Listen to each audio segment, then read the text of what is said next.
Before we get started, we have a pressing matter to talk about, and that is involving ad revenue.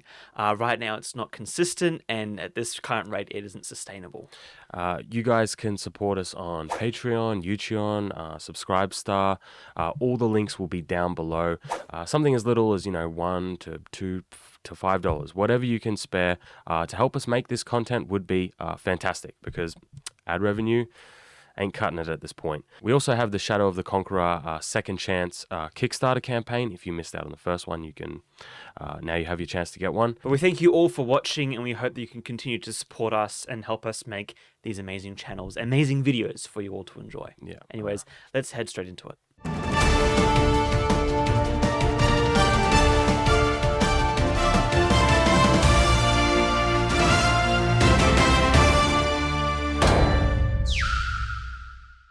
Welcome back to The Watch. And Tyranth, I have a bit of a topic I want to discuss in this video. What is it?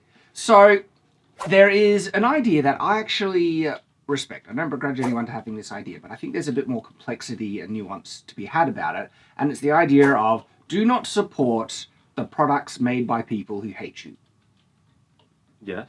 Makes sense? Yeah. And this is actually coming up in light of our recent Dungeons and Dragons review. A lot of the response has been, okay, it's interesting to hear that it's a good film. I'm still not going to see it because Wizards of the Coast is a dog crap company that hates me. I'm not going to support people who hate me. What are your thoughts on that? I agree with the principle of it. Yes. The problem is that, well, what happens if, because usually when it comes to supporting these things, you're supporting them because you can't get them anywhere else. Mm-hmm.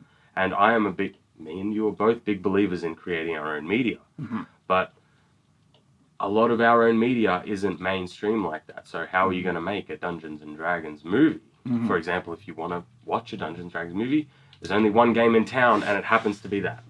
That is a very good point. The other side to this is a bit of, when I say consistency, I know that it's unfeasible to apply this standard universally. Because this is the thing, Jeff Bezos, he owns Amazon. I don't think he likes many people of our philosophy and stuff, but how many people still use Amazon? Exactly. Same with, you're watching this on YouTube. Do you think the new CEO, and he was on board it seems by looking at his past track record, he's even worse than Susan, which is skiing. And do you think he likes our politics or anti-woke feelings? I guarantee no. He probably hates it massively so. For example, people criticize when we use something like Kickstarter for the graphic novel campaign because they're not on, they don't support people like us. And it's a valid point. But then again, we don't have any other way of doing this. We have to play ball or else that's it. Game over. You see, that's the other yes. And in terms of, say, using YouTube, Kickstarter, Patreon, and I loathe Patreon as a company, right? But the thing is, though, there is a platform which can help me get greater success. So if I can use the tools of the enemy to work against them, I'm going to. Okay. Another point to add is, one of those things where we say we want to create our own things, but then when we do, they don't get supported. Now, obviously, there are countless people who do support conservative movies or media, things like that, but not all. And what happens is usually things fail. Creative endeavors fail because it seems, now you can debate how true it is or not, but in conservative spaces, creative minds and creative endeavors aren't seen as that profitable or that they don't gel with, certain ideals. So that's why in a lot of spaces you have all of these creative spaces, for example, are all left-wing because there's not really much conservative representation, if you will, in those particular spots. I mean, there is a kind of mindset amongst not just conservatives, but people, who kind of more in line with our views and things about pop culture being childish and you need to grow up and get out of it. Yeah. We've recently had a discussion on Friday Night Tights a couple of weeks ago with someone who was of that mindset. And by belittling pop culture interests and stuff like that, has argument about this is that the people of conservative, even just not conservative, just anti-woke, have allowed the left to overtake, pop culture development and stuff. You look at the biggest creators on YouTube. I have no doubt of their political leanings, but then it comes to something like us, we're kind of an outlier in terms of our political leanings and being larger in the space. It's not something that happens very often. Like Daily Wire, I'm not going to call out any specific names, but creators that aren't bad or anything, they would view the things that we do, like testing swords, things like that. They view that as childish. Yeah, not all of them, but there is certainly a vocal group about that, and that's very unfortunate because it's like my kind of development was actually influenced heavily by He-Man and Superman and Spider-Man. It had a great positive influence on me. These do influence kids. One of the reasons why I want to make culture and stuff like that is to pass on that positive influence. The woke movement sees the influence of pop culture and have been trying to, get their control over it. So not supporting these companies, I think, is not only valid, but also important. Like Disney has become a pretty dog crap company, and not supporting it is helpful, but it could also be detrimental, because this is the other part of the argument where I think we need to understand the nuance behind it. These large companies are not single individuals. Right. And they're actually made up of thousands of, working cogs underneath thing. And there's actually a lot of good people that are trying to correct course. And we see signs of their efforts when we see good media come out of these companies. Because good media usually rakes in more money. So money talks, and they correct course. And we're seeing signs of it more recently. Look at Picard Season 3. Picard Season 3 was a direct kind of attempt to address the absolute dog crap of what was happening in Star Trek by a creator who genuinely loved the property and loved the fans. The first 2 seasons were not that, though. No, they weren't. Exactly. That's why you ignore the first 2 seasons. You don't have to watch it. You can just start with Season 3, and seriously, Season 1 and 2, not canon. It doesn't exist to me. And they done it very cleverly. But the fact that they exist at all is the problem. Yes, yeah. The thing is, though, right, if Picard Season 3 suddenly gets all this attention, love, and support, what message will that send to the people making it? It's true. It is true. Supporting things that at least you like or are good. That don't insult the audience, right? It does send a message. Like, for example, John Wick's a good example of this. People loved John Wick when it first came out, and it had no messaging, no nothing. And then for the last couple of films, each one has been doing progressively better. Me and Nathan covered it on the live stream, which you should check out. Basically, the latest film is doing so well, and so many people love it, they're kind of like, people want another one, basically. It ends the story and it concludes it, but people want another one, so we're just going to have to wait and see. Maybe if we can figure it out to do it in a way that won't, destroy what we've done already, we might do another one. That's kind of what they said, basically. Because people like them, and they're good media, and they're making money. Exactly. So when it comes to Wizards of the Coast, it's an interesting example because it's owned by Hasbro. Hasbro, the higher-ups at Hasbro, seem to have this disdain and snooty attitude towards D&D. They think it's dumb. They seem to be more left-leaning, but it's even on the left you can see this, disregard to certain pop culture things. And there's been signs, like insiders have kind of leaked certain things that they don't like D&D. And then even Wizards of the Coast, the people who are controlling Wizards of the Coast don't seem to respect the property, right? And so I totally get the outrage, because what they tried to do with the OGL, don't get me wrong, that was disgusting. We did a whole video on that. I even launched my own role-playing system with my brother that is now has an open license to it for anyone to use as well in response to it. The thing is, though, there are people inside Wizards of the Coast that passionately love D&D. In fact, the very way that the this bullcrap contract that Wizard of the Coast was trying to, slip out was leaked by someone in the company who hated what was happening. There are people who genuinely love D&D and are fighting for it, fighting for the fans. The problem is they are outnumbered. Like it just seems like they are outnumbered in every single instance. They are outnumbered. But it also seems like that they are like what they did by leaking it.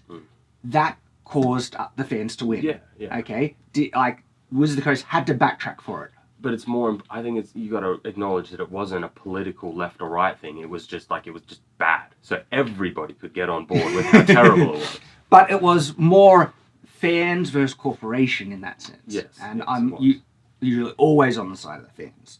Okay, and so it's always good to see a bit of uniting pushback against that. So we look at the D&D film now, and I think we need to acknowledge that there's a lot of complexity about this as well. There, honestly, by watching the film, there's a lot of people who are involved with this film love D&D, and they genuinely made something for the fans for the fans to love. And if you want to boycott it, I respect that. I get that. Yet at the same time, though, if we want to send a message to Wizard of the Coast that we want to support media that doesn't insult fans, that is good, okay? All right. Then supporting it actually has a positive influence. Supporting good media will have a positive influence. This is the same with House of the Dragons. Now, we still criticize the stupid writers or directors, whoever they were, who tried to hijack both House of the Dragons and D&D for a woke message, okay? Like the behind the episode crap with House of the Dragons was just insanity.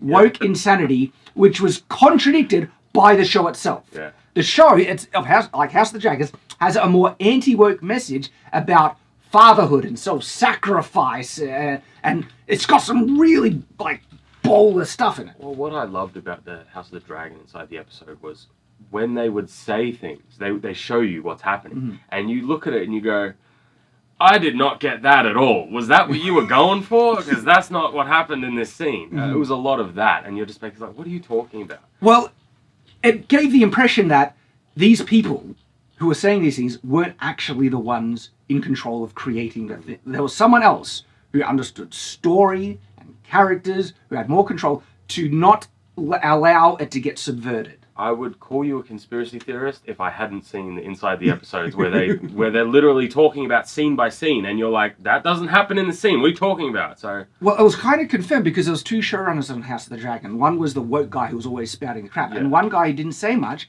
but was closer to. He worked with George, and was the one who was seemingly pushing the stuff to be good. And the woke guy is out now. He's left. I didn't know that. Yeah, and the guy who was working close with George is doing, is still there, which is a good sign. It was a similar thing with D&D. When I first saw the very first, I don't know which one it was, second trap, I was like, hey, this doesn't look bad. I'm kind of into this. And it wasn't until that they started opening their mouth and saying things that I'm like, okay, now I don't really want to watch this anymore. But once we've watched the film, I'm like, yeah, it's pretty good. Well, and this is the thing. For all the emasculating the leading men narrative that are trying to push, the actual film itself doesn't necessarily do that to the extent that they're thinking, but on the other side, because look, there are small elements of it. I acknowledge that, where I think Chris Pine's character could have used a sword more. There was one side off character who was particularly pathetic. But the thing is, though, not only is it counterbalanced, I think it's weighted more in the anti-woke side through the message of fatherhood and self-sacrifice and the importance of never giving up, and the fact that the male leads step up and save the day. I love how that's anti-woke.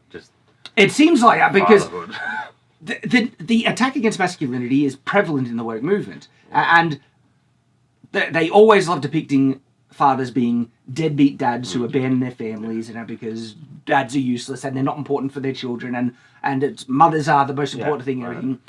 When they actually show the father has a very important role for the daughter, and he needs to be there for her, and he sacrifices and goes through all amounts of hell to save his daughter's life.